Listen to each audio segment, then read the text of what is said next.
நாம் இந்த பதிவில் வக்கர பயிற்சி அடையும் சனி பகவானால் ராசிக்காரர்களுக்கு ஏற்படும் சுப மற்றும் அசுப பலன்கள் என்ன என்பதனையும், அசுப பலன்கள் ஏற்படுமாயின் ராசிக்காரர்கள் செய்ய வேண்டிய பரிகாரங்கள் என்னென்ன, வழிபட வேண்டிய தெய்வம் யார் என்பதனை பற்றியும் விரிவாக காண்போம்.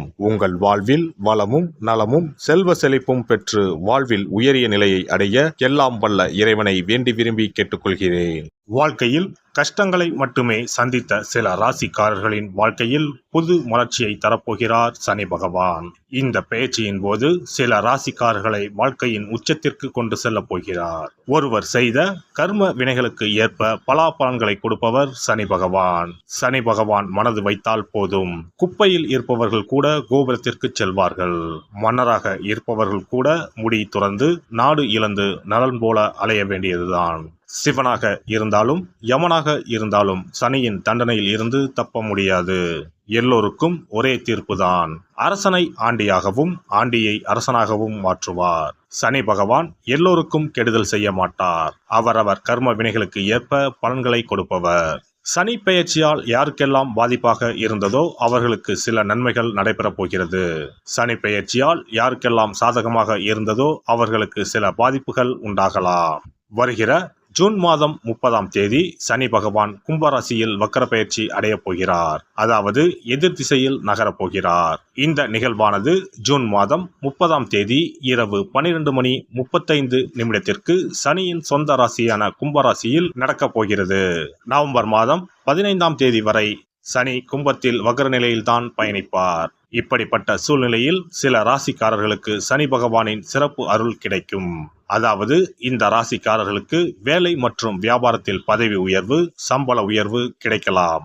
வேலை இல்லாதவர்களுக்கு நல்ல வேலை கிடைக்கும்.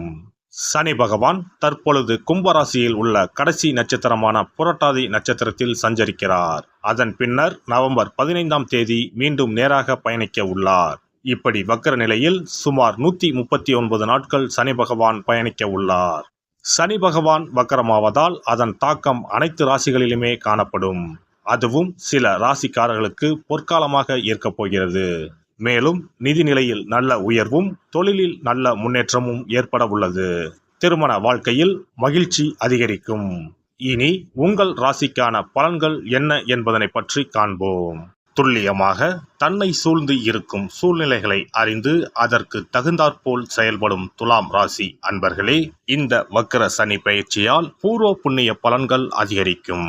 பொருளாதாரம் சிறப்பாக காணப்படும். புதிய கடன் முயற்சிகள் வெற்றியாகும். பழைய கடன்களை அடைக்கவும் வாய்ப்பு பிறக்கும். அலுவலகத்தில் நல்ல மாற்றங்கள் உண்டாகும். பதவி உயர்வு, சம்பள உயர்வு கிடைக்க வாய்ப்புள்ளது. குடும்பத்தில் நிம்மதியும் சந்தோஷமும் அதிகரிக்கும். பூர்வீக சொத்து பிரச்சனைகளுக்கு தீர்வு கிடைக்கும். குறிப்பாக சுவாதி நட்சத்திரக்காரர்களுக்கு மிகுந்த நற்பலன்கள் உண்டாகும். சித்திரை நட்சத்திரக்காரர்களுக்கு இதுவரை ஏற்பட்ட நஷ்டங்களில் இருந்து வெளிவரும் அளவுக்கு பணவரவு உண்டாகும். பிள்ளைகள் வகையில் அனுகூலம் கிடைக்கும். பிள்ளைகளுக்கு திருமணம், குழந்தை பேறு போன்ற சுப நிகழ்வுகள் உண்டாகும். என்றாலும் சிந்தித்து செயல்பட வேண்டியது அவசியம். புதிய நண்பர்களை நம்பி புதிய முயற்சிகளில் இறங்க வேண்டாம்.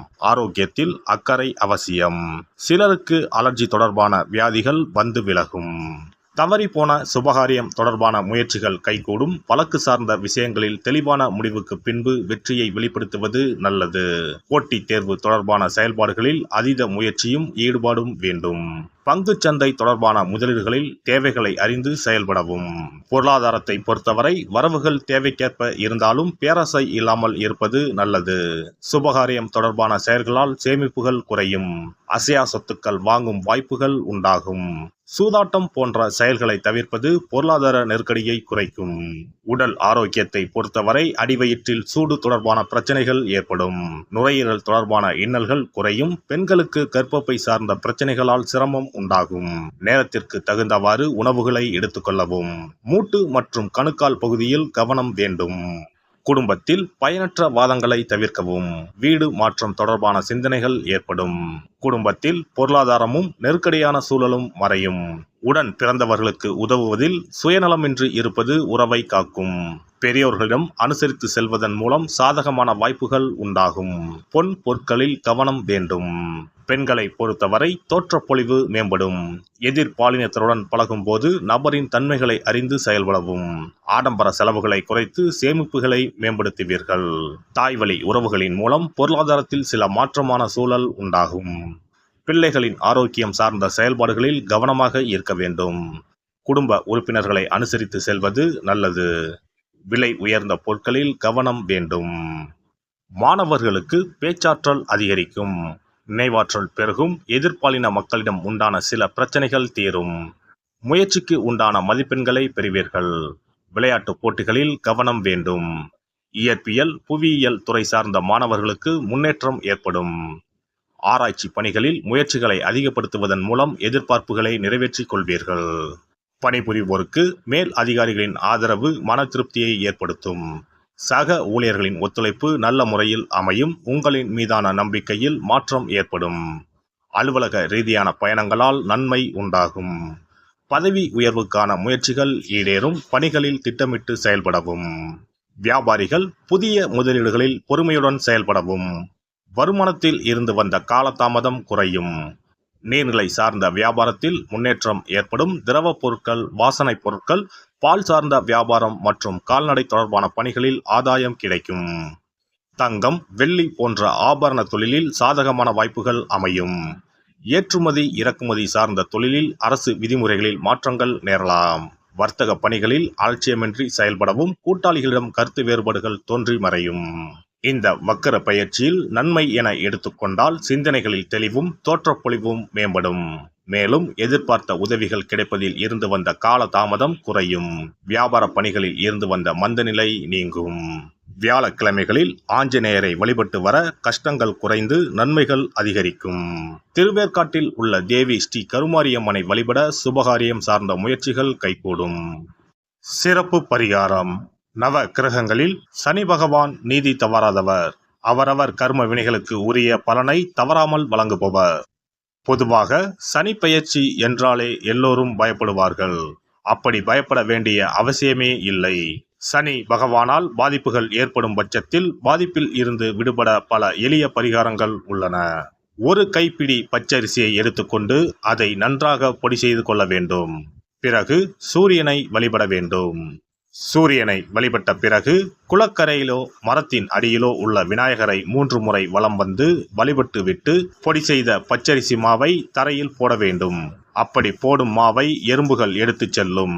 குறிப்பாக வன்னி மரத்தின் அடியில் இருக்கும் விநாயகரை வலம் வருவது மிகவும் விசேஷம். இந்த பரிகாரத்தை எப்போதுமே தொடர்ந்து செய்வது மிகவும் நல்லது. ஒருவருக்கு சனி தசை வந்துவிட்டால் அவருக்கு சந்தேக புத்தி வந்துவிடுகிறது. யார் சொல்வதையும் ஏற்றுக்கொள்ள மாட்டார்கள். குறிப்பாக அஷ்டமத்து சனி மிகவும் கஷ்டப்படுத்திவிடும். 7.5 சனியின் பாதிப்பை விடவும் அஷ்டமத்து சனி மிக அதிக பாதிப்பை ஏற்படுத்தும். அஷ்டம சனி நடப்பவர்கள் சனியினால் ஏற்படக்கூடிய பாதிப்புகளில் இருந்து விடுபட பின்கூறும் நியதிகளை கடைபிடித்தால் பாதிப்புகளின் தாக்கத்தில் இருந்து விடுபடலாம். சனி தசை நடக்கும்போது எந்த செயல் செய்தாலும் தாமதமாகும். அதற்காக கோபப்படக்கூடாது. பொறுமையாக இருக்க பழகிக்கொள்ள வேண்டும். தினமும் காகத்துக்கு எள் கலந்த சாதம் வைக்கவும். பிரதோஷ பூஜைகளில் பங்கேற்பது நல்லது. சனிக்கிழமை தோறும் சனி பகவானுக்கு இரும்பு அகல் விளக்கில் நல்லெண்ணெயில் தீபம் ஏற்றி வழிபடவும்.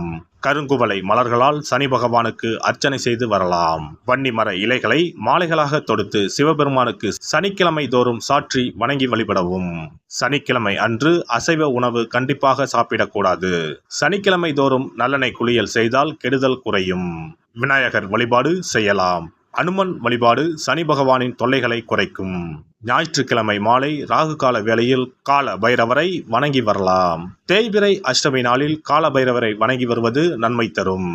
ஏழை மாணவர்களின் படிப்பு செலவுக்கு உதவலாம். சனி பிரதோஷ வழிபாடு செய்வது சிறப்பு. அன்னதானத்துக்கு உதவி செய்யலாம். சித்தர்களின் பீடங்கள், ஜீவ சமாதி பீடங்களுக்கு சென்று வணங்கி வழிபடலாம். வன்னி மரத்தை சுற்றி வந்து வணங்க வேண்டும். இதனால் சனி பகவானின் கொடுமையான பாதிப்புகள் விலகிவிடும். பிரதோஷ காலத்தில் சிவபெருமானுக்கு வில்வ இலை கொடுத்து வணங்க வேண்டும். தினமும் ராமநாமம் ஜபித்து வந்தால் சனி பகவானின் தொல்லையிலிருந்து தப்பிக்கலாம். கால்கள் இல்லாமல் நடக்க இயலாதவர்களுக்கு இயன்ற உதவியை செய்யலாம். இந்த வழிமுறைகளை முறையாக கடைபிடித்து சனியினால் ஏற்படக்கூடிய பாதிப்புகளின் தாக்கத்தில் இருந்து விடுபடலாம். எல்லாம் வல்ல இறையருளால் நீங்களும் உங்கள் அன்பு குடும்பமும் உடல் நலம், நீலாயுள், நிறை செல்வம், உயர் புகழ், மெய்ஞானம் ஓங்கி வாழ்க வளமுடன். இந்த வீடியோ பதிவு உங்களுக்கு பிடித்திருந்தால் லைக் பண்ணுங்க, கமெண்ட் பண்ணுங்க, ஷேர் பண்ணுங்க, மறக்காம சப்ஸ்கிரைப் பண்ணுங்க, பக்கத்துல இருக்கிற பெல் பட்டனை கிளிக் பண்ணுங்க. நன்றி, வணக்கம். ஓம் நமச்சிவாய, சிவாய நம.